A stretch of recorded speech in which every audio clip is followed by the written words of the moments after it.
রূপগঞ্জের water treatment plant প্রকল্পটি পুরোপুরি চালু হলে ঢাকার 2 সিটিতে দৈনিক 50 কোটি লিটার নিরাপদ পানি সরবরাহ করা সম্ভব হবে বলে জানিয়েছেন স্থানীয় সরকার মন্ত্রী মির্জা ফখরুল ইসলাম আলমগীর। সকালে প্রকল্পটি পরিদর্শন শেষে গণমাধ্যমকে তিনি একথা বলেন।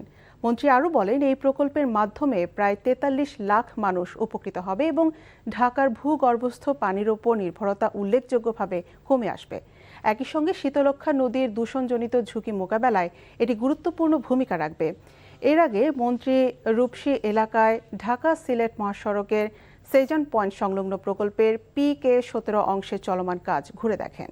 মেঘনা থেকে পানি নিয়ে এসে পানিকে ট্রিটমেন্ট করে ঢাকা মহানগরীর নাগরিকদের পানি সরবরাহ করার ওয়াসা এই প্রজেক্ট গ্রহণ করেছে এবং এই প্রজেক্টের আপনার প্রায় 50 কোটি লিটার ডেইলি পানি সরবরাহ করা হবে ঢাকা মহানগরে।